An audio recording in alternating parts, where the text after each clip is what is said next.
Hi. Hi. So I'm going to put this right at the front of the video. The first half of this video took me forever to record. For whatever reason, whether it was the people around me renovating the apartment buildings that surround the building that I'm in, my OBS continuously crashing, or me just having general technical La Sombra issues, I am extremely low energy and very frustrated in the first half of this video, where I talk about the first sort of set for half of season 4. Don't mind that. I'm not mad at you guys. I'm not mad in general. I'm mad at the lack of my ability to be good at anything in life. So don't worry about that. You know, if it bothers you, I'm so sorry. I can't bring myself, I don't know if I can survive attempting to record it again, because I've recorded in multiple different iterations. This was the only one that worked, and it happened to be the one where I am the most visibly annoyed. But it's not with you. I love you. I would never treat you that way. But I'll be much more high energy for the second half, I hope. Unless you don't see this at all. And then it's because I have jumped out of my third story window. All right, roll tape. Ignore all of this. I am playing in a 5th edition Chronicle as Clan Ministry, and this is how she looks, because she's short, round, and ready to pound is my character description of her. But I thought I would do a little bit of recording talking about LA by Night Season 4. Thank you so much to everybody who's stuck with me through three seasons, and now we're moving on to Season 4 of LA by Night. It's crazy. It's crazy the interest that people still have in this. It's crazy that I still want to talk about it, which I do forever. We need to talk, before we start anything, we need to talk about the difference moving forward from Season 3. So with Season 3 finished, that was also the finishing of the connection between LA by Night and Geek and Sundry. LA by Night moved away from Geek and Sundry onto their own Twitch channel and their own YouTube channel on World of Darkness. That's important. Second point that's important is there was no longer a live show happening, meaning there was no longer every episode released weekly was happening live. Instead, they rented a studio and they recorded these episodes in much quicker time. I don't know the exact time that was in between the episodes, but it was very quick in comparison to the previous 3 seasons. And I will put my 2 cents forth here. Of course, this entire video is going to be my 2 cents. I'll put my 2 cents forth here and say that the quality of the show dipped because of these things. Now, were there other things going on that might have affected the quality? Maybe, but because we don't know everything that was going on behind the scenes, and honestly, we don't need to know everything that was going on behind the scenes, I would say that that is the main factor that dipped in the quality. Are they bad seasons 4 and 5? No, but 4 is a significantly weaker season coming off of 3, which, as I declared multiple times in the last episode, or the last part that I did of this, is season 3 is perfect and season 4 is demonstrably less. And one of the big things that makes season 4 less is that there is only one episode that has the entire coterie together. And at this point, Josephine and X have joined the rest of the 4 main coterie members as part of the main coterie, or part of the main cast. Therefore, with all 6 of them together, there is only one episode. And it happens to be an episode that, although I enjoy it, is also a sad episode that leads to the downfall, let's call it, of Jeva and of Eva's character, who, as I've stated multiple times, I go back and forth between Jasper, X, and Eva. Eva is one of my favorite characters. I can never put Eva, it's always a different thing of where I put her, but she's definitely one of my top 3 favorites. And what's maybe even the most unfortunate moving forward to the end of LA by Night is a lot of the things that we think may have mattered moving into the 4th season. Because at this time, right before season 4 started airing, I had discovered LA by Night and I binged the entire show. And that's when I started really getting into the World of Darkness to where I am now. And I had made a recap video, which was heavily copyright struck by Geek and Sundry at the time, to the point that it's practically unwatchable, I think, because I had to remove so many segments of the recap. But I'm not going to run into that problem here, so don't worry about that. I had so many plot threads that I thought of things that were going to go here, there, or everywhere, but it wasn't the same like with Geek and Sundry, where they had the time in between the weeks to come up, or for Jason to come up with other things, or for there to be guests and things like that. There are guests here, but they are pre-planned guests, and there's just a difference between having it from week to week to having it all preset. It's just a different vibe. Things that may have mattered in the previous 3 seasons really won't come to fruition at all, as I've mentioned quite a few times, and most of what occurs in season 4 does not matter. And here's why it doesn't matter. Season 5 is essentially a reset, in the sense where there's only one thing happening in season 5 that is of the utmost importance, and nothing really matters of what came before. But we'll get to that when we talk about season 5. I can also anticipate these next 2 seasons of recaps being significantly shorter, at least significantly shorter than season 3. So season 4, episode 1 is called More Than Human. And as I said, we're not going to get full coterie until a little bit towards the end of the season. But this is an episode with Annabelle and Kyoko, played by Faye Mata, who they want to go hang out, have a good time in LA. At the moment, there is no conflict, no active conflict happening. There is it's a Cold War, an armistice race, a détente between the Anarchs and the Camarilla, so they can have the time to enjoy their unlife if they want to, and they do want to. And they decide to go to a club in Van Nuys called The Deep, I believe, which is owned by the Thin Blood Delilah. Now, before this, we had only heard about Thin Bloods sparingly. Specifically, we heard about Thin Bloods with Sour Sugar, which was a band that was playing on campus, the Griffith College campus that Annabelle used to go to when she was alive. And they were doing Thin Blood alchemy, Carver being really interested in Thin Bloods. But other than that, we hadn't heard about Thin Bloods since season 1. Not really. But moving into season 4, we meet Delilah, who is quote unquote the head of these Thin Bloods here in Los Angeles. And she is head of these Thin Bloods because, as it turns out, she can go out during the day, which is a merit that a Thin Blood can take, called Day Drinker. Now, interesting fact, if you've never played Vampire the Masquerade, or if you've never played a Thin Blood character, they are different to making the other clans. Caitiff are also different, but Thin Bloods are really different. So when you're making a clan, or making a character rather, in Vampire the Masquerade, it's pretty similar. Whatever clan you have really doesn't matter outside of Caitiff, but that's not important. You pick your clan, you pick your attributes, you pick your skills, and you pick your disciplines. And for most clans, it's 2 dots and 1 of the intrinsic disciplines, like the ones that come naturally to the clan that you are, and 1 of another. For Caitiff, you can do any disciplines because they can learn any disciplines, but for Thin Bloods, they don't have any intrinsic disciplines. So what you do for Thin Bloods is you do 3 merits and 3 disadvantages. Now, there are a ton of Thin Blood merits and flaws. For example, if you took Lifelike, which would allow you to have a pulse and to be able to breathe, you wouldn't then be able to take the flaw Dead Flesh, which so if you're Lifelike, you can go to the doctor and pretty easily convince the doctor that you're a living person, even though you're not. You're a vampire. You died to become what you are, and but if you take that, you can't take Dead Flesh, which is basically you are the vitae is not strong enough to sustain you, and you are starting to rot a little bit, or it becomes very obvious that you're a walking corpse. Now, how do you get to be a Thin Blood? Well, there's a couple of ways. The most common way is that a vampire of the 13th generation embraces another vampire, and that vampire will be a Thin Blood. A Thin Blood is anyone who is 14th generation or higher. Now, this can be something that's an accident, right? This can be that at some point in the 13th generation vampires on life, they were told by their sire that they're actually 12th or 11th or 10th generation, or a lower generation than they actually are. They embrace a child, and that child turns out to be a Thin Blood.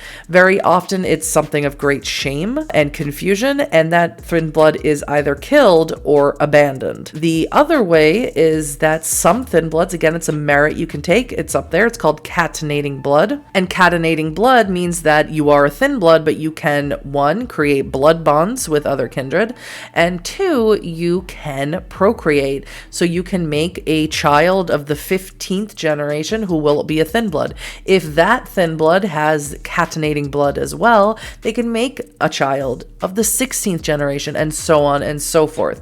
Now, these are Thin Bloods, true, and in theory, it can keep going that way. So it's not that the blood ever fully dies out. It's just gotten much, much thinner from the original progenitor of cane, supposedly. Now, if that is true statement, that is just the truth as we know it, as things are in the world of darkness, very all come from unreliable narrators. It is just as far as we understand it. Now, being a thin blood also means that you have the opportunity to no longer be a thin blood if you can. But we're going to talk about that, especially with Delilah, a little bit later. So the three of them get to know each other, get to hang out a little bit. Delilah informs Annabelle and Kyoko about the plight of the thin bloods, that even though there is a détente struck with the Anarchs, Aurora and of course not Rodrigo, is still hunting them, that they don't consider the Thin Bloods part of this agreement, part of this truce, because scourges, as I mentioned in the last part, in general, are tasked with removing Thin Bloods out of a domain. Of course, Annabelle has a huge problem with this, as she very much considers everyone in the Anarch movement to be under her protection, quote unquote. But it's then that she becomes aware that not only is Carver here, but Aurora is here. Carver makes himself known, and they do have a chat. Of course, Annabelle still is very antagonistic towards Carver for embracing her to begin with. Carver doesn't seem that concerned about it, just as he didn't in the first season. This is the first time we've seen Carver in an episode since season 1, which is fantastic. We'll see him again in season 5. Taliesin Jaffe is, as always, just a delight to watch. And it's in his leather coat that he always wears. He has embroidered Annabelle's name onto his coat, which she absolutely hates. But he seems to be less there to speak with Annabelle. And even though he tells Annabelle sort of the same thing that he told her in season 1, that like someday the people that you really care about, they're going to let you down. They don't have the same convictions that you do, and I'll be the only one you'll have.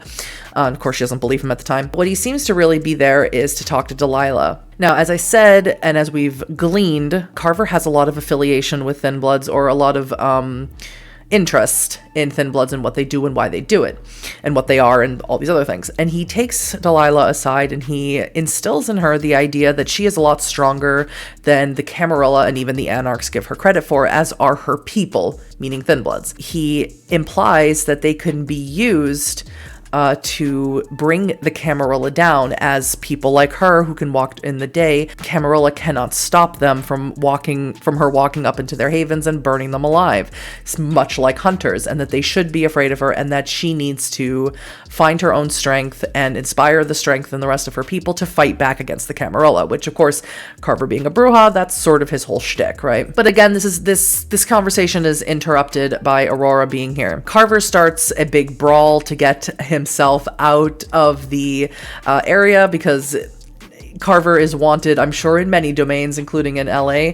What he's done and the specifics of it we'll never know, but Aurora wants, it would be a flower in her cap to take out Carver, I'm sure. But he starts a brawl inside the deep, inside Delilah's club, and then takes off. Annabelle meets with Aurora, and Aurora says that she has like some dirt on Jasper, and she will not share it with anyone if Annabelle promises Carver to her, or something like that. It's weirdly worded and strange, and Annabelle does agree to it, which is like, why? Why? I guess because she hates Carver that much. This is again one of those this is very similar but not really, to the moment in season 2 when she won't kill the drug dealer, but instead passes it off to Ramona. And here she agrees with Aurora to accept Aurora's deal about not spilling tea about Jasper to the prince or whoever might know it, with no assurance. I mean, she's like, we're keepers, that's what we do, we keep secrets, blah blah blah, but with no assurance that the prince doesn't already know about it. With no assurance whatsoever, she agrees to whatever it is, and she doesn't want to know what it is either. So it seems like a totally pointless agreement to make. I really don't know why it went down the way that it did, but it did. And it's also pointless because you'll see, but it's really a totally pointless thing. But I have to mention it because here, and you're going to hear me a lot, especially in this season, saying it's a totally pointless thing. Where season 3 was much less plot heavy as opposed to character heavy, right? Season 4 tries to put in a plot that goes nowhere. And the plot doesn't really take form until the last episode. And again, it's completely pointless moving into season 5. This is, and when I say that, I feel like I need to continuously explain myself. I think anyone who has watched me, everyone should know that I am the biggest LA by Night fangirl. I style myself the biggest LA by Night fangirl. I love LA by Night. I could talk about it until I am old and gray and full of dementia, and I'll probably remember more about LA by Night than my own life. But I have to be... I don't know if there will ever be a point where I'll be talking about LA by Night again on this channel in such depth. So I feel the need to get it out to the world and say, like, this season 4 is really kind of a pointless season, because there's so much less. Again, we don't have. Again, it harkens back to the week by week thing before. We just don't have the time. We don't have the time for character development. Character development basically goes out the window for the next 2 seasons, outside of just a few moments here and there. And it sucks. It's what made LA by Night so great. It's what made us endeared to the characters, and we still, and we want to see them continue growing or not growing or like devolving, to like more monstrous characters. And that's sort of all thrown by the wayside, which sucks. We don't like it. And that's all of episode 1. It's really, it's odd for this episode to be the opener of a new season in a new format, in a new studio, on a new channel. It was an odd choice to make this the first episode, because nothing really happens of significance. Now, Taliesin Jaffe was in it, and that's a huge highlight. And Delilah is played by Mika Burton, Lamar Burton's daughter, and of course she's a TTRPG personality in her own right. I understand those things, and those things could draw in an audience, I suppose, but it's just an odd first episode, because once you start watching it, there isn't a whole lot going on. The next episode is a slight improvement on episode 1, maybe a little bit more than slight. So episode 2 is a significant improvement, in my opinion, to episode 1, and that's not just because Jasper and Eva are in it, but it's just a little bit more interesting, and a little bit more stuff happens, which is important. Character development is great. Stuff does need to happen. There needs to be a balance struck, and it was just a little off of episode 1. And of course, please disagree with me in the comments. I enjoy that. I love when people tell me that I'm wrong. I get off on it. So episode 2 is called Darkness Divide, and this is Jasper and Eva's attempt to get the mirror back into the labyrinth. Again, we don't really understand why Jasper broke the mirror. It's never really clear. Again, I think it was just a snap decision in the moment that wasn't really thought through, and it just happened. And as you saw in the epilogue, Jasper went to the Weird Sisters, specifically to Hester, to fix it, in exchange for a boon to be named later. And she did fix it, apparently. Kyoko is also there after what happened with the Deep. She lies to Jasper and Eva and says that she hasn't been outside in a long time, that Hester's been keeping her cooped up. So they agree to take her down into the labyrinth. I think semi-comfortable with her being down there. She's already been down there. Going down there and through the mirror is why... with Strauss is why she has all the blue in her hair and her eyes and her flames and stuff. And when they collect the mirror from Hester and Kyoko, they run into Greg, or Daffodil, who is Nellie's ghoul. Greg has never been down the labyrinth. It's kind of a funny thing. I think there wasn't really a good reason for Daffodil to be in the episode. Anyone who has watched Vince Casso in anything would know that Vince Casso is a boon to have in an episode no matter what is going on. It was just sort of hand-waved said by Greg that Nellie just wants me to check up on you guys and report in on how you guys are doing, and they're just like, okay, fine, whatever. Because they're professionals, they're actors, they know that there's a reason. They're not going to be the people who like, well, why are we meeting in a tavern? Well, why would I hang out with you guys and play D&D, right? So he just comes along for the ride. There's a lot of really great banter between Kyoko and Greg. There's an immediate like big brother little sister vibe that is actually really refreshing and fun to watch, as opposed to the Harry Potter conversation in the first episode of LA by Night of season 4, which was just like, as someone who knows nothing about Harry Potter, I think one of the few millennials who has like no engagement with Harry Potter whatsoever, or any like touchstone for it at all. It was just like, I don't know what's happening. Why is this conversation lasting so long? I don't know what's happening. But with Kyoko and Greg, it was very effortless, very fluid, and very enjoyable to watch. And of course, Jasper and Eva look gorgeous together. Of course, they head down to the labyrinth, which is Greg's first time, and Jason does an amazing job describing the MC Escher-esque bullshit nightmare that is the labyrinth, and Greg is reasonably freaked the fuck out, which is so perfect. They head down there, they reinstall the mirror, they use the key that they got in season 3. They turned the key in the little hole that was originally there. They originally, in the finale of season 3, they found the key in the box thanks to Nellie's necklace, and they wanted to use the key in the mirror to see what it did. They put the mirror back down in the labyrinth, and they put the key in, and they turn the key, and it turns the mirror back on. So, which makes me go like, well, what's the key for? Turn it off? To turn it off? You know, what's the point of turning it off? So you can't get into that room? Like, I understand that you can't get into the room without the mirror. You can get out of the room without using the mirror. Because once you use the mirror, you can't then turn back and use the mirror, which again is why it's confusing why they broke it. I guess just to stop them from leaving and coming back and using it again, I guess was the reason. But to get out of the Nexus, you don't need the mirror. But I don't know. I don't know what the key. I guess I don't get the point of the key. To turn off the mirror? Is it to turn off the mirror? Have I figured it out after all this time? Am I just stupid? Yes. So they use the key. They turn the mirror on, and they notice that something has been left behind in the labyrinth, specifically a bag. That's all they can see where they are without going through the mirror, is a duffel bag. And using movement of the mind, Eva reaches through and she makes the duffel bag move. Eventually they go through invisible, and so Jasper opens the duffel bag, and inside I think is a homunculus servant. Inside is like a hand or something. But that's not really the problem that's in the labyrinth, the homunculus. What's the problem is there's a gargoyle in there. There's a gargoyle in the labyrinth. Now, they take Greg through the mirror as well, which also is extremely, hard for him to get through because he is human being. He's mortal. He's alive. Even though he's a ghoul, he's a little bit more resilient, but he can't breathe. He's very scared. It's this whole experience is absolutely fucking dog shit terrible for him. So in the Nexus room, they see that Zelios is gone. 1, there's a homunculus inside of a duffel bag for no reason. And 2, there's a gargoyle.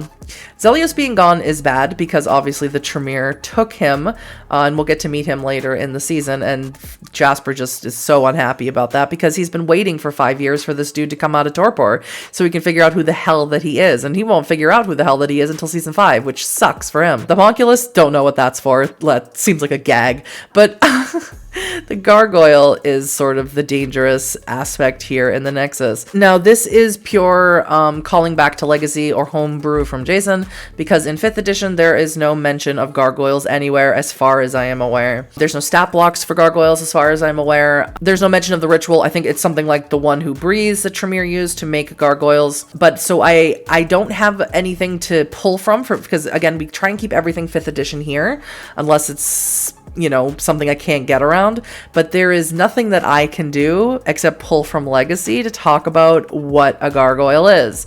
And what a gargoyle is one of 2 things.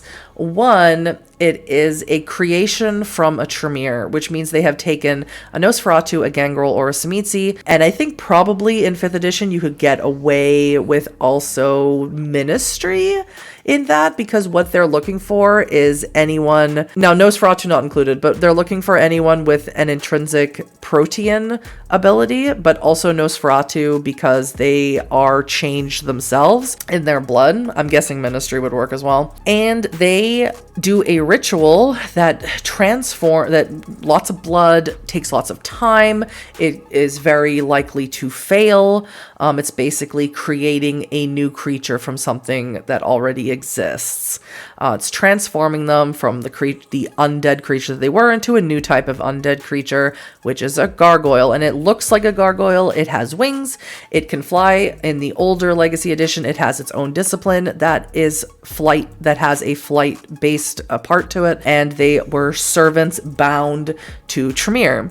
Now, that might not necessarily work in 5th edition anymore because Tremere have a much more difficult time, and they are kindred. That's important. They need to drink blood. All the things about kindred, sunlight, there's no real difference besides how grotesque, and in fact they look like the gargoyles you see like outside of a old Gothic building. They are, for all intents and purposes, kindred like everybody else.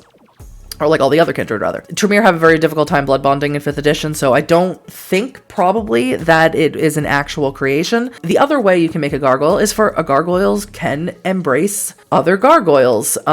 They can find a person and make vampires just like the other clans, which is almost equally as horrific, I think, to wake up and be that. In the Legacy lore, they were very commonly associated with the Camarilla being under the thrall of the Tremere, or they were associated with the Sabbat, because they are just, and the ones that were associated with the Camarilla and the Tremere were very much kept away and outside of, you know, human sight. There was a lot of circumstances that would allow them there, otherwise they had to remain nearby or inside of the chantry, because they are a walking, flying masquerade breach. This also could be a sort of nod to the Bloodlines game, which a lot of the characters in LA by Night come from the VTM Bloodlines game, where there is a gargoyle that you fight inside the Chinese theater, not in the downtown, in the Hollywood region of the game, I think, Abrams's region. You fight him inside the theater, or you make friends with him, depending on how good your charisma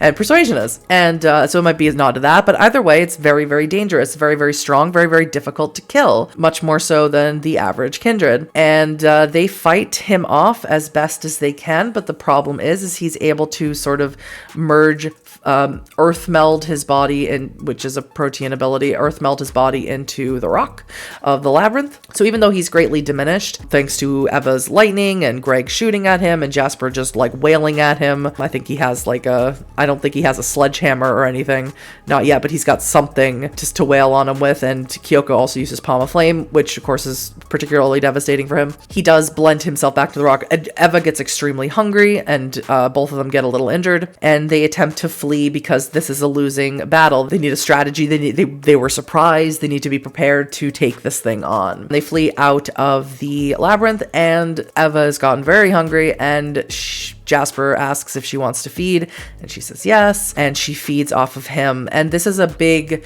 deal. Everyone treats it like a big deal. Greg's never seen anything like this before. Kyoko may have only heard of things like this before. She didn't really she's never witnessed it personally. And this is a huge, huge, huge deal. Now, it's less of a huge, huge deal for Eva, specifically Eva, because she has 2 dots in the Karna lore sheet, the Rebel Trail. The Rebel Trail. This allows that if there's ever a point where you're becoming, at the risk of being bloodbound, you make a willpower roll. Probably the bane severity is probably to the difficulty of the blood potency of the vampire feeding you the blood, probably. But I could just pull up the lore sheet and get it for you. I'll do it in post. Now, it's interesting, and this is a big deal because becoming bloodbound to another vampire can be extremely dangerous. When vampires become bloodbound to each other, we're talking bloodwedding, we're talking toxic, obsessive relationship, we're talking false feelings and love and everything else. It can get really gross and toxic, which is my favorite part, which is one of my favorite things to do in Vampire the Masquerade. I'm doing it right now as this character, as Lark. I'm one of my fellow players. We talked about it, we agreed to it, and I have bloodbound them completely to my character, and it's perfect. It's interesting because Jasper is a blood leech who feeds off Kindred Vitae, and it's less dangerous for Jasper to feed off of Eva because as a Tremere, she can't blood if she has not, and there weren't no alt banes yet. There are alt banes now where you don't necessarily have those issues, but she can't blood bind Jasper to herself. But she can become bloodbound to Jasper by drinking his blood. So it's very odd and interesting that their isolation during this time, this Cold War, during this time of peace, they've spent their time down together and Eva drinking Jasper's blood. It's very, very interesting. This is what kindred tend to do when they do or develop romantic feelings for each other, if they can indeed be called romantic feelings. So, not out of the ordinary, but interesting that Jasper doesn't want to feed off of her. Because when they do eventually get out of this area, Kyoko wants to go home, obviously, so she leaves. Greg gets a call from Ebe, and Jasper and Eva have sort of a moment of tension there because Jasper wants to, Eva wants to go back, Jasper wants to go back. They sort of fight about it. Eva wants to give him her blood. Jasper doesn't want to drink her blood, which again, I don't really get, but I think maybe he's just afraid of drinking too much or becoming too addicted to it, maybe, mentally. I don't know. I really don't know what that is. And it just leaves everyone's in a bad mood when this episode ends. So although it's significantly better than 1, it doesn't end in a very good way, at least not for the audience or the players, I'm guessing. And what happens with Greg is, again, pointless. Love it. Greg leaves to go speak with Ebe. Ebe's the sheriff now, and he doesn't know that yet, but he figures out eventually that she's a vampire, and they just sort of do a stakeout as the epilogue or vignette after the end of every single episode. I should have mentioned, sorry, in episode 1, the vignette was not that. The vignette was Abrams, played by Jason Carl, who has famously played Abrams as an NPC, but also sitting behind the on the table with the rest of the players away from the storyteller's screen, has left for the Beckoning. He's mentioned it a few times, and he's finally gone, and Nellie is now Baron of Hollywood. That's important. We're going to talk about that in the next episode. That's why I'd forgotten it, but that's important. We're going to talk about it. But yeah, so basically there's a stakeout that's happening where Ebe and Greg are just going to sit in a car in a vignette for the end until every episode, and do that for as many nights as these episodes last. And they're watching some blonde guy.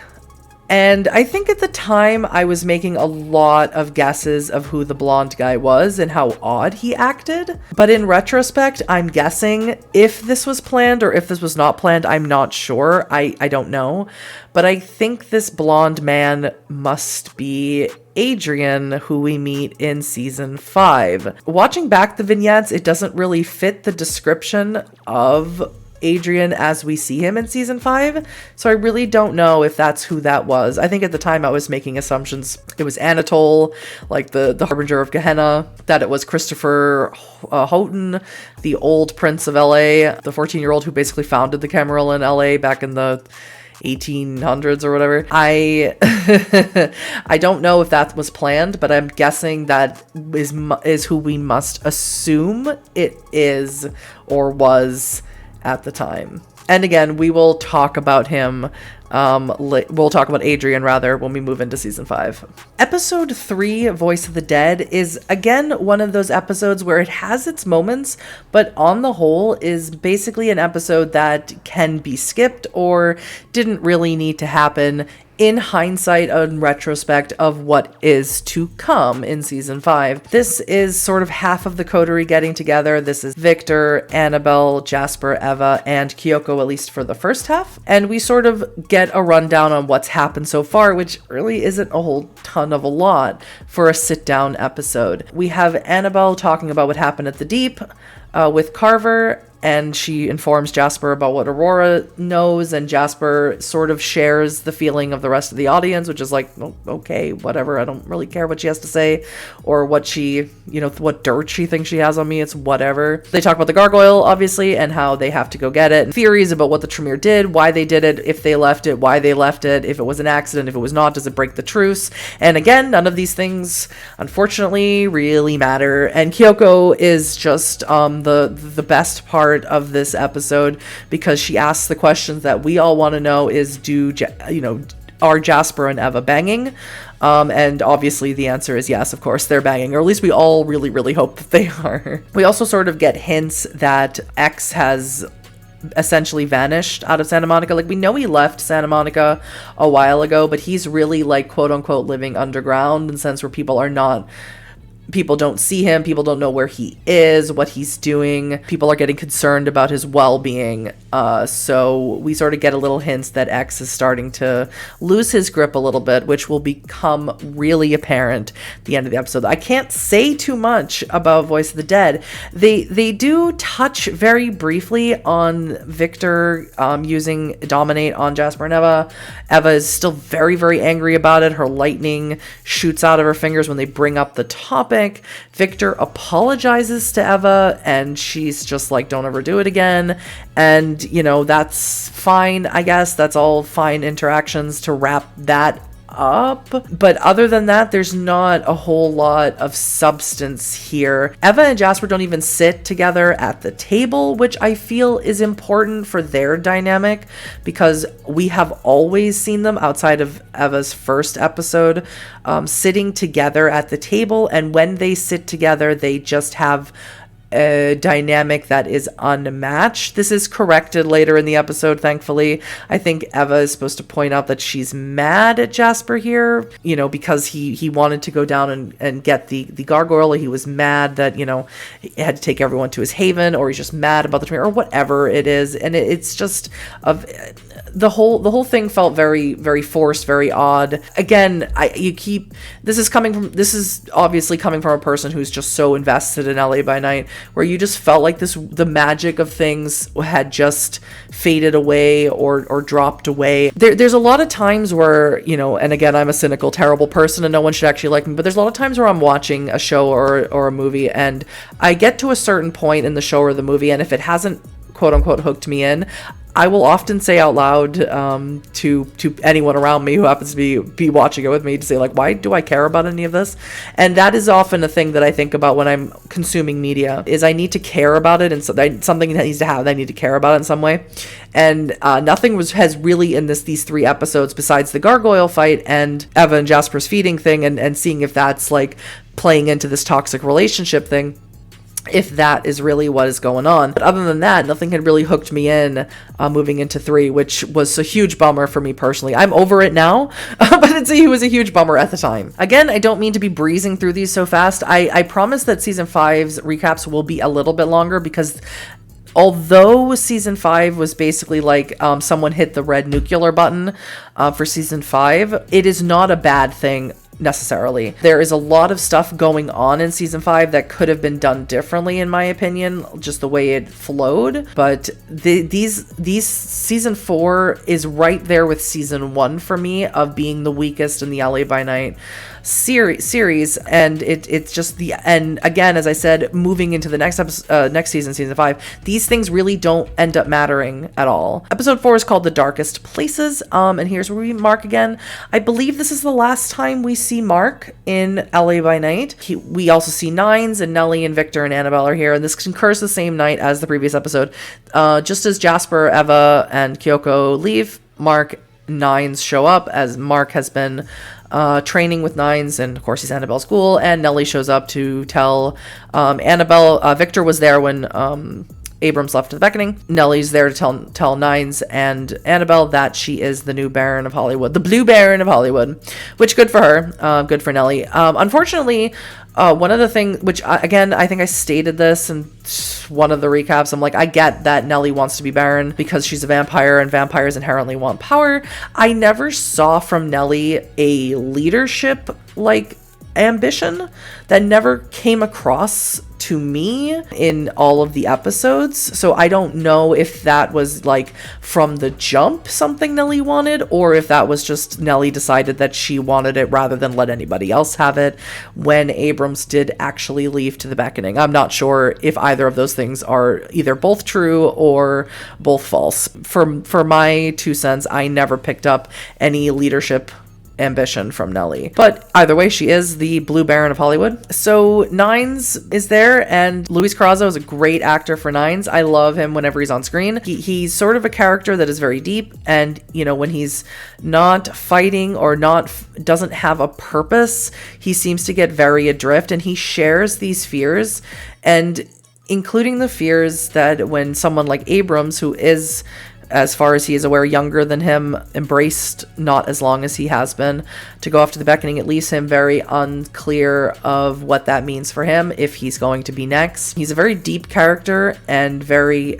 emotionally intelligent character, and Luis brings a lot of gravitas to him. I mean, he already has a lot of gravitas from the Bloodlines game, but Luis brings an extra level to that is just, it's so perfect. You couldn't have cast it better. But there's really not a whole lot of substance to this episode. Annabelle and Mark have hanky-panky. Victor gets his feelings hurt because he tries to impart fatherly wisdom onto Mark, but Mark's like, well, I have a new dad now, so up yours. And they go off to, I think the Roosevelt Hotel in LA to like plan Nellie's big Baron bash, because she wants to have like a party announcing the new Baron of Hollywood, which, is her right. And obviously you should, because we need a party episode every season. Nellie had already started like the ball rolling on this, but like Jeanette came and crashed it for some reason. Yeah, it's like, okay.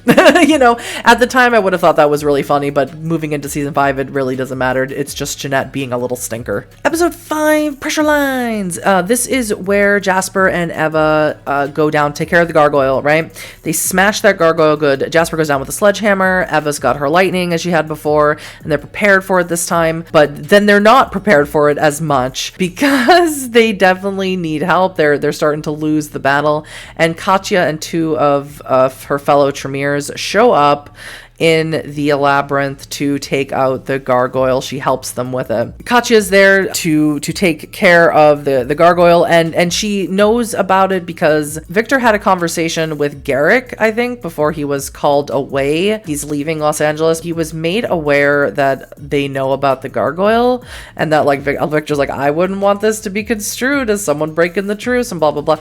So obviously Katya was sent to deal with it. I don't think she expected to run into Jasper and Eva down there, but obviously she did. They dispatch of the gargoyle pretty handily, but Eva jumps for the ley lines, and she brings some down on the magic castle, which is where Strauss and the other Tremere are forming their chantry, I believe.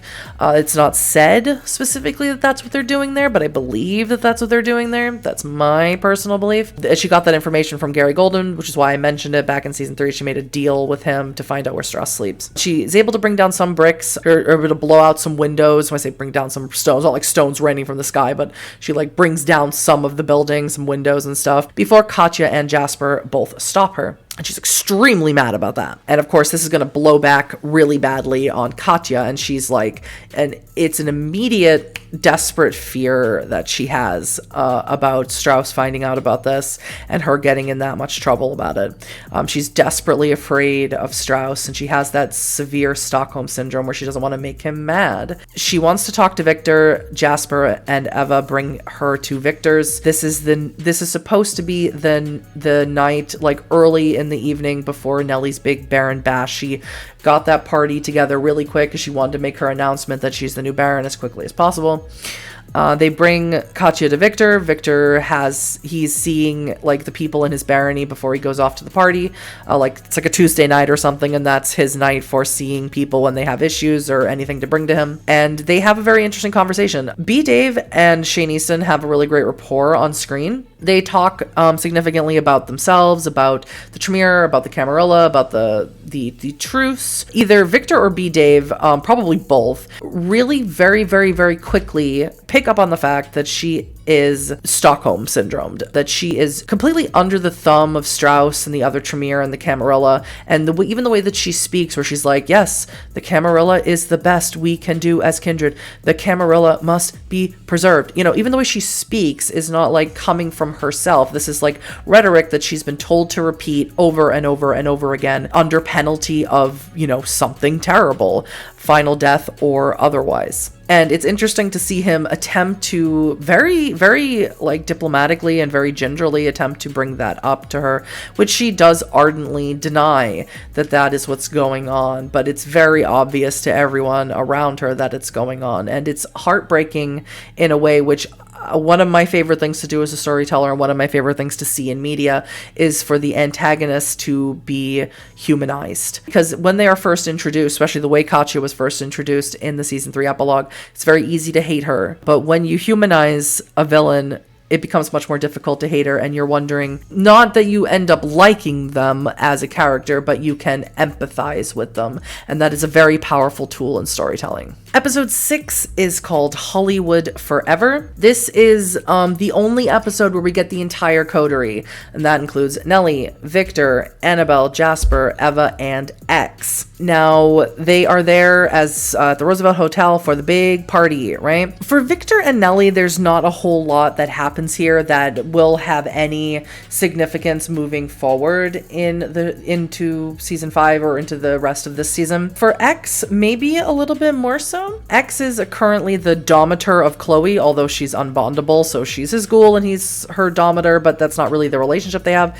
Chloe is very much wearing the pants in the relationship, to use a very, very old and misogynistic adage. They're attempting to get the Camarilla to leave LA by spreading a lot of rumors, specifically specifically about thin bloods. They're spending a lot of rumors about how bad thin bloods are and how there's so many in Los Angeles, and specifically what that means. And what that means for a lot of people, especially in the Camarilla, but for a lot of vampires everywhere, is it means the end times, the time of Gehenna, the time of the thin blood, which is written in the Book of Nod, which is supposed to usher in Gehenna. All the way back in episode 1, where Delilah tells Annabelle and Kyoko that a lot of the thin bloods are dying or being picked off by Aurora the Scourge, because there is this uptick in fear of thin bloods or desire to get rid of them out of the domain.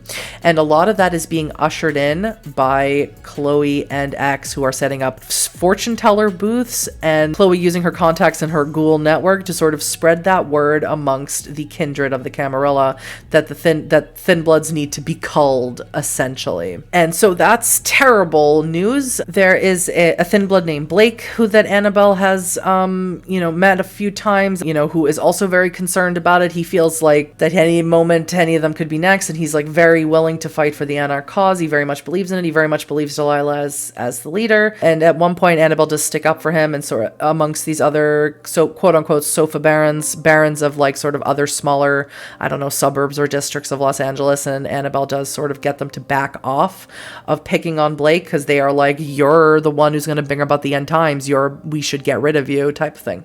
And these are anarchs, so that's important. Eva and Jasper also, this is sort of their most significant episode. This is sort of, as I said, I would consider Katya's arrival the downfall of Jeva, but this is a sort of more concrete point that you can point to as this being the downfall of Jeva. Eva is clearly not in a great state of mind. She is giving people some sort of hallucinogenic and feeding off of them. So she's sort of like, whoa, man in the ether. My hands can do anything but touch themselves type of thing. She's talking to trees, seeing ghosts, which she can anyway, but I don't think she can always talk to trees. It was also important that Chloe is also really jealous of Eva and speaking in Jasper's ear and X's ear and trying to like figure out why Jasper like abandoned Chloe or why Eva abandoned Chloe. And it's totally pointless, because the Chloe that we meet in season 5 is like, she's like, I've worked on myself and I'm better, and even if she's lying, it doesn't matter because we'll never see her again. That's what Eva's doing. Jasper has a heart-to-heart with both Victor and Nellie. With Nellie, he lets Nellie know that she is his baron, his domain, his haven rather, is still in where the labyrinth is in the sewer system.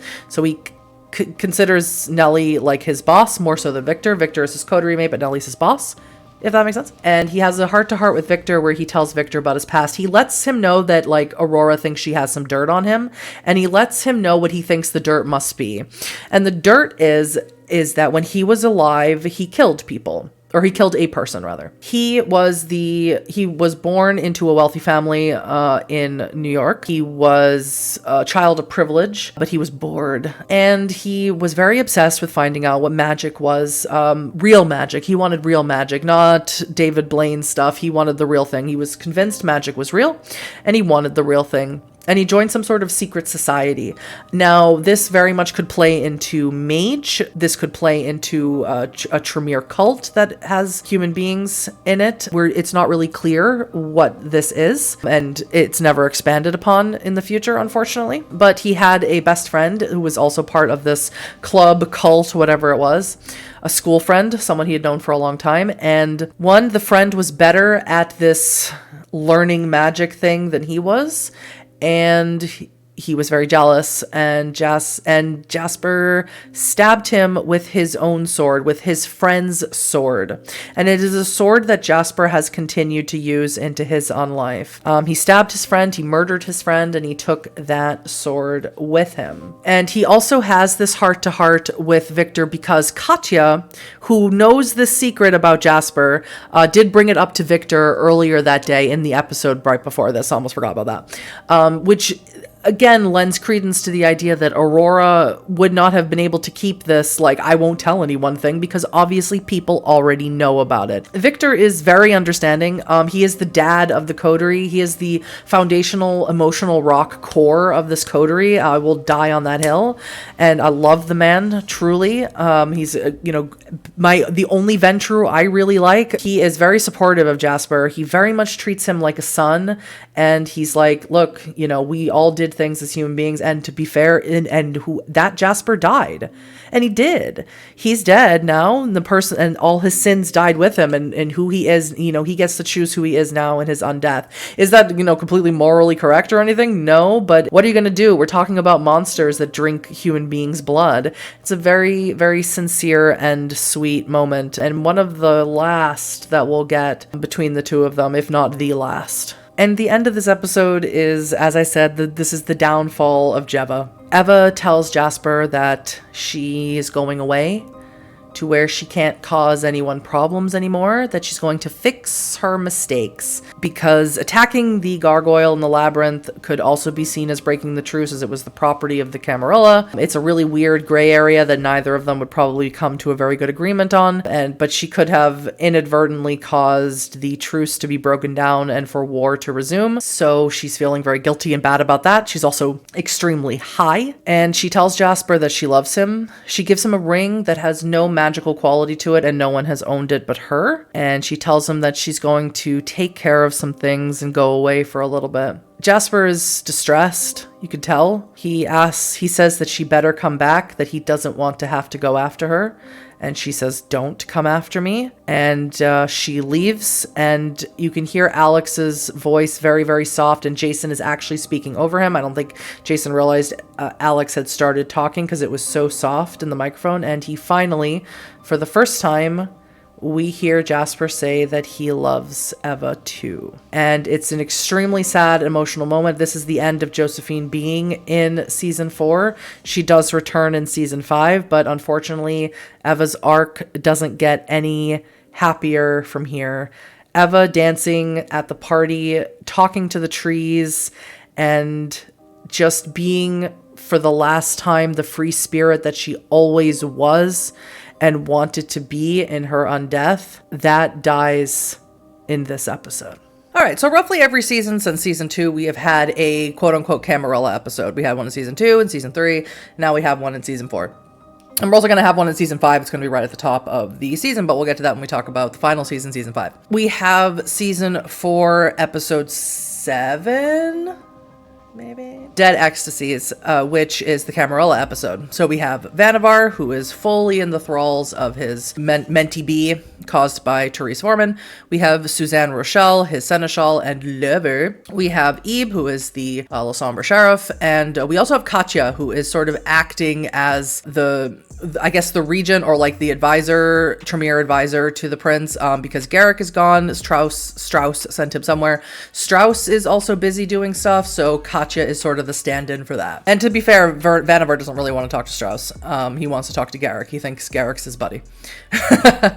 Nellie is also there. The very beginning of the episode starts with Suzanne and Nellie meeting secretly and talking about their, sort of love affair that they're having. Suzanne congratulates Nellie on becoming Baron, but she is still insistent that Nellie joins her in the Camarilla. But of course, Nellie doesn't want to do that. She is starkly anarch, and of course she had bad experiences when she was with the Camarilla, with her sire Chaz. What happened in season 2 with Suzanne and Nellie is super interesting, right? Where Suzanne used her power, Nellie has presence, but Suzanne obviously is more experienced and has a greater ability of presence, and basically forced her to fall in love with her. But this seems to have long gone past what was just manufactured. So how real this is really unknown, but it seems to be that Nellie has developed genuine feelings for Suzanne, and perhaps Suzanne has as well.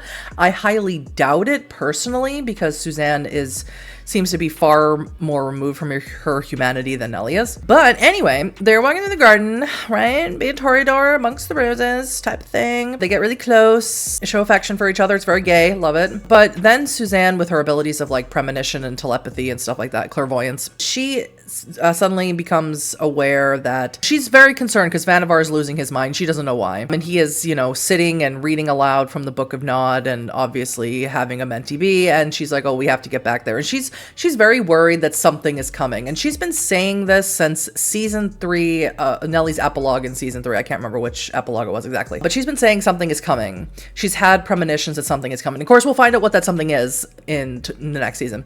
But she's very concerned that all of this is there's an end coming, and that, you know, they need to come together and they need to, you know, bunker down against the thing that's coming to kill them all. Of course, Nellie thinks that she's just being paranoid, which, fair enough. So she takes Nellie to the Camarilla, to where Vannevar is, at the Getty, I think is where they are. I could be wrong about that. Like, in general, like, that's where Vannevar and Suzanne hold up, is in the Getty, which is like a big art museum type thing. So she's there along with Katya and Ebe, and they all sort of have a discussion about what's going on with the Anarchs, thing going on with the Gargoyle, and like whether or not this détente should continue and stuff like that. And what's interesting is Nellie is very rude to the prince, which, as a player, or rather as a viewer watching that, you're like, why are you doing that as a player? That's crazy. What are you doing? I could kill you. But I think that Nellie, the character, really thinks that she's protected by Suzanne. There's been many times where, with Nellie's character, where she's gotten involved with like kindred of a higher station, or kindred who are slightly older than her, and she feels that with their protection she can do what she wants, right? So it started with Chaz, obviously, and then it went on with Baron Abram. Baron Abram sort of became the ersatz sire for her. Even Victor, to some extent, where he was slightly older and had slightly more pull with his businesses and stuff. And then, of course, now it's Suzanne as well. She's always had these sort of relationships where she feels like she's protected because she aligns herself with someone more powerful than herself. It's a great move, smart move. But I really, truly, as I said before, do not and never have believed that Suzanne really cared about Nellie the way that she might have cared about her. And for Nellie, I really feel like it's a trauma response and not something completely genuine. But that's neither here nor there, because it's not going to matter a whole hell of a lot come next season. Eventually, Katya brings up the Nosferatu they took out of the labyrinth right after Nellie leaves. And it is someone named Zelios, and that is when Suzanne remembers. We go back to the Memoriam episode last season in season 3. She remembers Zelios, she remembers about the ley lines, she remembers all that, and she wants to talk to him immediately. Vannevar the entire time, or the actor Brian Deckhart the entire time, he never breaks the character. Even when he's rolling dice, he is shaking, he is acting all manic. It's a beautiful performance that, honestly, I don't know if anyone else in the cast could have pulled off. He is that consummate a professional. He commits to the bit, if you will. Hilarious thing where he doesn't want to go downstairs. He wants them to bring Zelios to him because he is the prince. And, you know, Suzanne sort of says, you're going to go downstairs. And he's like, fine, I will go downstairs, but I will do it unhappily. It's a great line. They do go down. They do meet Zelios. Going all the way back to Dark Ages, Zelios is someone who's been around for a very, very long time. For the Convention of Thorns, he's been around building these labyrinths. A practicer of geomancy, or like the natural magics of the earth. Very similar to like Koldunic sorcery and things like that, but his is more in an architectural way. So he's versed in blood magic in some capacity. And he sees the affliction that Vannevar is suffering from is coming not from anything natural. It's coming from another vampire, right? It's not coming from blood magic, but it is coming from something. Therefore, Katya takes it upon herself to be able to free him, at least temporarily, from it. She believes that, like, given more time, that she'd be able to free him completely, but like she can free him temporarily for a moment just to see if Zelios is correct. He is correct. She performs a ritual. I'm not aware of what the ritual is, but if it's something from Mind's Eye, Jason does a lot of homebrew, and a lot of the homebrew that he likes to do comes from Mind's Eye Theater, like the LARP books, and I don't know exactly which one it is. If you'd like to tell me, please leave it in the comments. Of course, Brian Deckhart is amazing in the background, playing off this affliction as she's freeing him, as Jason is describing what's going on. And he calls for Therese Vorman. He uses his dominate of summons to force Therese Vorman to dance to her death at sunrise on Santa Monica Pier, which is a beautiful way to end the episode. Again, it doesn't amount to anything. It doesn't amount to anything for two reasons. One, although he uses that dominate, Malkavians be Malkavianing, so Therese can just slip into Jeanette quite easily and just have Jeanette running the show in her own body, or Jeanette can take over Therese, and then perhaps that dominate power would be nullified. It wouldn't work. Two, Season 5 is coming, right? Season 5 is coming, so it's not really going to matter. So next episode is episode 8, All Sinners Saints. It's the finale episode. These are situations where even though something really cool happens in this episode, again, for me, probably the weakest, probably the weakest finale of all of the seasons. There's so many things about season 4 that I can find fault in. I don't like to be that person to find a lot of fault in things. There's so many stumbling blocks with season 4 that are just really obvious to someone who's like as as intensely interested in the series as I am. But of course, things were done differently, right? They recorded these in rapid succession in a studio. It's a different studio than where they were at Geek and Sundry for obvious reasons, you know, and just the pacing and the way things were done was just totally different from previous seasons. And it's just super obvious. It's, you know, by the time you get to season 5, it's improved slightly. And perhaps if the show had continued onwards past season 5, they would have found a different, like, not this, they obviously hit their stride in season 3, but they would have found a different path that would have been just as good as season 3, just in a different way. But they never really got that opportunity. So season 4 just, again, for us to be like just my least favorite season. Although there's many things I like about season 4, there's just so many glaring things that I go like, I never do a rewatch of season 4, not really. So the finale of season 4 is very much a sit-down episode, which we've had quite a few sit-down episodes this season for a season that feels dramatically shorter than other seasons. I don't think it is. I don't think it was shorter than other seasons. The momentum was like someone pulled the handbrake on the momentum, so it just felt like the season dragged a little bit, in my opinion. These are all my opinions, obviously. We learned that Eve has been keeping Greg hostage in her car while they've been scoping out someone. Who that is, we'll never know. Maybe it's the person who we'll find out about in season 5. I don't know. It's never confirmed, so I can't really make any speculation about it. And she tells everyone that the Vannevar got released, that Therese was the one making him mentally ill, and he's sentenced her to death. Coterie learn all about that. X is also with them. He's like really in a bad place mentally. Working with Chloe hasn't helped because he's not gotten into a place where he's secure in his own like domain and his own power and his own safety. None of that. He doesn't feel secure in any of those things, and it's just playing into his paranoia and his derangement that comes naturally as a Malkavian, naturally or unnaturally, how you'd like to look at it. And so he's asking the Coterie for help. He wants to go after Therese. He wants to get rid of her. He says he hears her in his head, and it's making everything worse. And of course, the Coterie are not, especially Victor, are not super thrilled about the idea of running to Therese because they need her in essence. Even though they learned what she's been doing to the prince, they need allies against the prince, right? So taking out an ally for the prince doesn't really bode well for the Anarchs. And again, we're talking about vampires. We're talking about creatures who are not innately human, and the choices they make and the choices they are presented tend to be very gray. Do I agree that X's obvious abuse at Therese needs to be met with justice? Yes.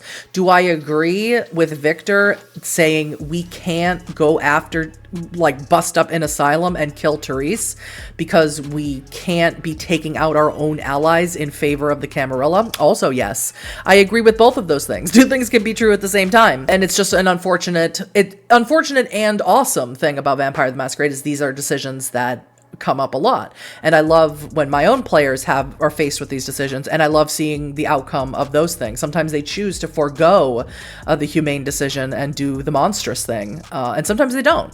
And that's what's awesome about it. X is not happy about the situation at all. And this sort of leads Jasper into talking about his own stuff. He's like, I'm done. You know, Eva's gone. The Tremere are like stomping up in his haven whenever they fucking feel like it. He also doesn't feel secure in his domain, in his place here in LA, in his own safety. So he's like, I'm with X. Sorry. He's like, I'm done with this. Like, this coterie is not working anymore. Too much has changed. Guys are both barons. Annabelle's the leader of the revolution, and that sort of leaves me and X to just take all the shit from everyone else because we don't have the power that you have socially and otherwise. He's like, he's like, I'm here if it's like a really important thing. He's like, but I'm done. I just want to be left alone. Annabelle is a character. Now, we've talked a million times about how Annabelle is hated and is the most hated character on LA by Night. Fine, whatever. But she's also extremely naive. That's sort of the point of her character, is that she is someone who she's been thrust into this world of being like the leader of the revolution, and she's like, what, less than 2 years dead? And they're just doing it because she's a Bruja. They're like, this is the clan that you are, so you have to be the guy to do this, you know? Anyone could step up and be the next Jeremy McNeil, but because Jeremy McNeil, the original leader of the revolution, was a Bruja, and they had such an image of him, like, you have to call upon that, and so there's no one else. So they're like, well, Annabelle has to, and Nines is just like, I don't wanna. Nines has the option to go like, well, I've done everything that I don't want to. I'm not a leader. Jeremy McNeil was my leader, and I'm not, even though he totally could be, he just doesn't want to.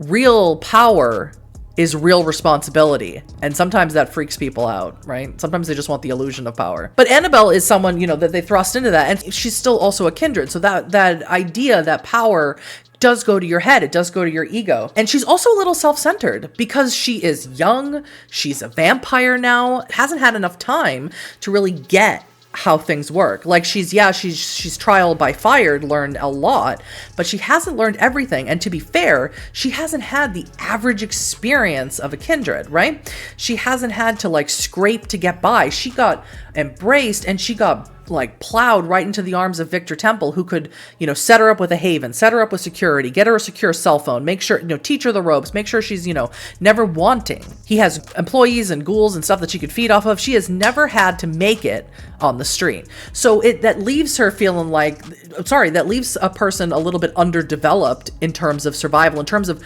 being able to see a bigger picture. It even leaves people underdeveloped in terms of empathy. So when Jasper is like, my life is shit, look at me, I died, I got turned super uggo. No, he's not uggo. No one thinks he's uggo. My girlfriend is, you know, I messed that all up. My touchstone, my girlfriend, my ex-girlfriend, and now she's off and she wants to be a vampire and I've lost control of that situation. My current girlfriend is gone and she's also losing it because of the Tremere are here. My home is constantly invaded by enemies, and, you know, I have done so much for, you know, the two people in my life who one's a baron, you know, became Baron, now there's another Baron, and the things that you guys get involved in always end up with me getting shot or caught on fire or almost dead. I got strung up on the Hollywood sign, I got kidnapped at the Camarilla. So many things have happened to Jasper where he's like, I'm done, I'm over it, I can't deal with it anymore, I actually don't want to die. I have decided, after all of this time, that there are things worth unliving for. And Annabelle attempting to comfort him and say like, well, you can't just hide, you can't just run away, is such the wrong approach. It's a lack of empathy for Jasper's situation. And that stems from the fact that Annabelle has had, relatively speaking, a very easy time as a kindred. So Jasper screams at her, right? And she's saying like, you know, don't you wish I could go back, that I could go back to my life? And he's like, you have everybody in your life that you had before. You have Mark. Now, Eleanor, that's a different situation, which we'll learn about next season. But in essence, not much has changed for Annabelle. She's like, yeah, well, you know, my boyfriend, what if it's going to happen to him? And he's like, you made, you know, he screams at her. And of course, Alex Ward screams at the top of his lungs in the episode. He's like, you made him a ghoul. That was your decision. And that is a true and fair statement. Annabelle had every opportunity to say to Victor, take his memories away, don't let him remember me, I will mourn him alone. But she said no. She let the vampire within her hold on to him. And those are all very important things. And that's probably the most powerful moment of the finale. It's a great moment. It is a short moment. It only lasts for like maybe 30, 45 seconds. But that is a great finale moment, which unfortunately, the rest of the finale is a little bit lacking in moments. Eventually, as they're talking, the coterie learned that one of the Thin Bloods was taken captive, right? He's being held by the Camarilla, by the Scourges, by Aurora, I think, or like people who work for Aurora. I don't think Aurora's there because they're like, they don't count as part of the treaty, right? They're still playing that card, even though the Anarchs have said they do count because they're Anarchs, but they're like, nah, they're not really vampires, Gehenna and all that. So there's Blake is his name, Thin Blood that they've got. So they go to take care of it, and of course Jasper and X are like, this is a pointless waste of our time, but they're gonna do it with the coterie anyway, especially X is really upset about it. And in the midst of the fighting to save Blake, X goes through a real crisis. A really bad crisis. He attempts to diablerize one of the guys holding Blake captive. It doesn't work. Annabelle attempts to stop him from the diablerie. It doesn't work. As I said, he continues to attempt it. He fails at it. Annabelle's interference made him upset. So he bites into her neck and attempts to take her soul. Of course, the rest of the coterie stop him. Great power. It's the second great powerful moment, but again, it comes at the very, very end of the finale. It does eventually stop after all the coterie intervene, but Annabelle runs away. She soaring leaps away. Nellie can't keep up with her with Blink, and she completely abandons the coterie there. And that's everything built up. That's Jasper saying what he said, and X, who was her friend, trying to take her on life, trying to take her soul. All those things compounded to the fact where she realized she didn't want to do this anymore. You can look at this finale in one of two ways. You can look at it as Annabelle just being, which of course I'm sure most people lean to because Annabelle's just not a beloved character. You look at it being selfish or being like, oh, when things finally get hard, she runs. Or you can look at it as Annabelle realizing that she has been living in sort of a bubble. That when things actually got tough, she couldn't handle it. And she's not fit to be any kind of leader for anyone. You can look at it one of those two ways. I think it's probably a mixture of both, to be perfectly honest. But that is the end of season 4 of LA by Night. And like I've said a million times now, everything here that's kind of happened is not going to have a huge impact moving into the final season. And I'm not going to go into too much depth here of the epilogues for the exact same reason. So Victor and Nines have a conversation really quick. Victor just goes over to Nines to sort of check in on his son Mark, who's still hanging out with Nines downtown in his bar, and just seeing how things are going there. Of course, Mark is still not super okay with his dad. There's no real affection there. He still thinks his dad's a piece of shit or whatever. He, still has a lot of animosity towards him because of how he's been treated by him. Again, the mental, I'm not sure if Mark is aware of what Victor has done. And even if he is aware that Victor has come to visit him and taken his memories away, that's also not good. That also doesn't endear someone to him, right? So that's what that and talking about the revolution and talking about Jeremy McNeil and why Nines isn't being part of this. And again, it's because Nines is a great character, and Luis Carrazzo plays Nines so very well. He's like, I'm not meant to be a leader. He's like, I may be a bruja and I may be a soldier, but I'm not meant to be a general. I don't have that in me. And he thinks Annabelle does have that in her to be a general, but obviously they both come to the same conclusion that Annabelle needs more time, that she was really thrust into this way too early because everyone was just sort of looking for a hope, looking for the next Jeremy McNeil, instead of looking inward to themselves to see if they could lead the revolution or if they even wanted to, right? How passionate they were about this cause. And they were sort of sitting on their laurels for a long time because the Camarilla were gone, right? And Annabelle just happened to be their, first hope in a long time. Second epilogue is Jasper and X, and it's a little bit more intense. X is clearly under his derangement, hardcore, and Jasper attempts to help him. X is killing people. It's quite obvious. He's covered in blood, and he does attempt to actually kill someone while Jasper is there. Jasper does stop him. X is so far gone that when Jasper is hearing his own beast in his head, X sneaks into Jasper's head just to tell the beast to shut up. It's a really powerful, scary epilogue, but also incredibly sad. He takes Jasper down into the ocean, and he tries to explain to Jasper that he doesn't know who he is, that Therese took everything of who he was away from him. He doesn't know who his sire is. He doesn't know what his real name was. He just knows that he was pulled out of the ocean and had a new unlife. Whether he was embraced before being thrown into the ocean, or whether the embrace came after surviving some sort of attack at sea or on the beach or whatever it was, we really don't know.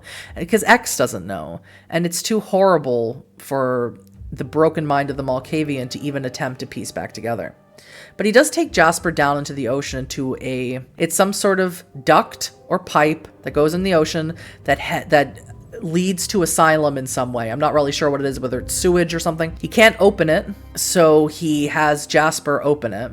When Jasper does open it, X suddenly can't handle it. He can't deal with it, so he has Jasper close it.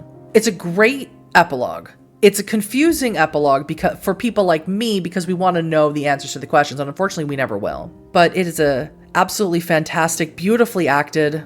Jasper or Alex and Xander rather, just every time they are on screen together throughout the 5 seasons that they have been on LA by Night is such an absolute blessing and delight. I have always been a person who is a strong believer and supporter, and I will stand on a soapbox and proclaim it, that platonic love is just as important as romantic love in media and in real life. And we have so many examples of romantic love being shown in various media, but we have far fewer platonic love examples. Jasper and X is one of my favorite platonic love portrayals in media. I am a person who has a deep, deep love of my friends. I feel like to be, truly as close with friends as I am with some of my friends, that I have to be in love with them just a little bit. It's rare, it's beautiful, it's special. And that is exactly the feeling I get when I watch Alexander and Xander portray these characters on screen. It's magic. I would recommend it to anyone. even without context, just to see the way that they interact together. I don't know if Alexander and Xander are close in real life, but if they aren't, then they're just consummate professional actors that can manufacture these feelings of closeness to such an extent that I was almost at the verge of in tears watching that epilogue. The next epilogue is with Nellie and Fiona. We haven't seen Fiona in a long time. We haven't seen her as a player since season 2, and we've only seen her in little like vignettes after the episodes in season 3. She is Baron of Studio City, as we know. That happened back in season 2. And she was captured. That's something I didn't mention. After everything that went down with Chloe, she got captured by the SI. She did, or like the little small SAD unit that was here, the Special Affairs Division unit that was here. She did end up getting out. She killed most of the people who were holding her captive. As she did take one of them with her. And it was through this one person that she took with her that she figured out that it was Greg. As I mentioned before, Greg was playing both sides of the field. He was loyal to Nellie, but also feeding information to the Second Inquisition, to his former coworkers. And he did give up Fiona's name. I think I forgot to mention that happened in season 3. He did give up Fiona's name to them in order to throw any heat off of Nellie and her coterie. And of course that came with Fiona being able to escape and surviving that encounter. That's going to come back to bite them in the ass. Again, it's not really going to matter. It's not going to matter at all. Not at all. But she does come back with the skull of the guy that she did escape with, or that she dominated to come with her. Killed him, obviously. Scraped out his skull for an ashtray or whatever. No, she made like a little box out of it. Congratulates Nellie on being Baron. She brings up the limo, which I'm surprised in season 4 we're bringing up the limo again. We brought it up 3 seasons now. She says, like, you let Victor, even though you hated that limo, you let Victor keep that limo, and he thought it was okay to keep that limo. I mean, she makes a fair point, right? She's like, just because, you had trauma with it, but he's like, but it's a useful limo. And she's like, he could buy a useful limo. He could make a limo like that. He could take that limo and trash it because he saw that it made you upset, and he could get his own limo, but he didn't do that. And that's a fair enough point. Victor has enough money and enough resources to make any type of car that he wanted, but he wanted that particular car. Yes, it was useful, but also it was a prize for defeating Chaz, right? Let's be honest. We all know that that's part of it. And he took that pride thing, or that, personal victory thing, over Nellie's feelings, right? That's fact. It's very obvious to everyone watching. And that is a thing that happened. And, Nellie allowed that. And as I said before, Nellie has, and this is not me blaming Nellie. This is a trauma thing. Trauma girlies. We recognize it, right? She attaches herself to people who are slightly more above her a little bit, power-wise, right? In order for protection, right? And she'll let them get away with a lot of shit. She really will let them get away with a lot of shit, because she has this idea that, well, as long as I'm there, I'm protected, and that allows me to get away with a lot of shit. But Fiona brings that up, and it's a fair enough point to bring up, because Fiona's no nonsense. She says that she knows that Greg betrayed her to the Second Inquisition, and she wants his heart in this box made out of a skull. And she's like, so get back to me, babes. And Nellie's like, nothing's gonna come out of it. Doesn't matter. Next one is Jasper going to meet Hester. Right? She was the one who fixed the mirror for him. He's just going to meet her. Like, the mirror worked. Again, I'm gonna go super brief over this because it doesn't matter either. He's like, met mirror. Works great. Kyoko got injured with us. I'm sorry about that. My bad. Owe you a boon. For that, but I'd also like to ask for a boon, because I would like to be able to be more offensive, stronger. I'd like more blood magic. I need to survive long enough for my ghoul friend to come back, essentially. He doesn't say it exactly that way, but essentially that's what he wants. He really is devoted to Eva. He really wants her to come back. He really wants to still be here when she does. And the final epilogue is awesome, because we get to see one Talos and Jaffe come back as Carver, and also we find out where Annabelle went. When Annabelle ran away, at the very end of the finale, she calls Carver. And so she goes and she meets Carver inside of, I can't remember the name of the caves, but it's a reference to Charles Manson. They're caves somewhere near Spawn Ranch. They have names, but I can't remember them. There's an implication here that Carver was at one time part of the Manson family, which is, whoa, yikes. But basically, Annabelle comes, she sort of lays down everything that happened to Carver, and she's like, and, if there was an idea that maybe she was feeling some sort of remorse about everything, or feeling like maybe she's not good enough for the coterie, it's sort of not that. At least that's not what she tells Carver. Again, vampires lie, so you don't really know her true feelings. But she tells Carver that, like, she feels very betrayed by them, which is, again, you can sort of look at around that and go like, well, she's really young and maybe she doesn't really get, she hasn't experienced the beast either. Like everyone else has, like in the 2 years she's been alive, she hasn't experienced losing control. That hasn't happened. She hasn't messy critted very much. She hasn't bestial failed very much. And when she has, the consequences have been minor as opposed to like X losing fucking control and trying to eat her. So she tells Carver that she feels betrayed, that X betrayed her, and that really did hurt her because X was her best friend. You know, a more experienced kindred could sort of go like, well, that was a mistake, you know, out of control, Malkavian, blah, blah, blah. But whatever. It's not important. Carver says that he's going to, I think he says he's going to Milwaukee, I think, or he's going to Indiana. It might be Indiana. Might be both. That he has stuff to do, you know, and we don't know what his business is. It has something to do with Thin Bloods. He's very interested in Thin Bloods. We've gotten a glimpse of what it is. He wants their recipe books. He wants to convince them to attack the Camarilla. He wants to convince them to amass each other and make communities. But we don't know what his end goal is, and we never really will. But basically, he offers Annabelle to come with him and that he'll teach her some things that maybe her coterie won't be able to teach her, because I think in essence Carver doesn't consider any of her coterie real anarchs because they don't have the conviction like he does, like Annabelle does. He's a very burn it to the ground and start over, you know, don't play chess with the Camarilla because you know, they just reset the chessboard every night and nothing ever fucking changes, instead break the board. He's very that energy. So he offers for her to come with him, and she does agree to go with him. And that is the end of season 4. Now, outside of Annabelle leaving and coming back later, back to LA, which is only really a minor thing, in essence, and Eva leaving, nothing really that has occurred in season 4 matters going into season 5 and into the end of the series, which again, you know, I keep griping about it, right? Like shut up, Putty, stop griping about it all the time. We get it, you don't like season 4. I'm making this series because I'm trying to do like a full overview of all the seasons, right? And it feels kind of bad to do like a full overview of the seasons of stuff that ends up not mattering. And I think it didn't bother me as much before, but doing this full overview and laying out all the timeline of events makes me go, oh, bummer. But yeah, that's the end of season 4. Season 5, basically everything's going to blow up. It's going to blow up right in the first episode. Season 5 has an amazing guest star in it that makes me like it so much. It has just an incredible, they fixed their pacing issue where everything moves at a much better pace. They did some cool things where they had 2 scenes happening simultaneously, but filmed them at different times. It made everything very dynamic and very fun. Some of it was a little clunky. There was way too much slowed down stuff that happens towards the end of the season, in my opinion. Way too many sit down stuff after all the action stuff where no one was together. There wasn't a moment of having certain characters with another guest star that I thought would have been really cool. They had a different guest star meet them, which I thought was weird. But we'll talk about all of that in season 5. Please, everyone in the comment section, tell me how annoyed you were with me in the first half, and if you were annoyed with me in the second half.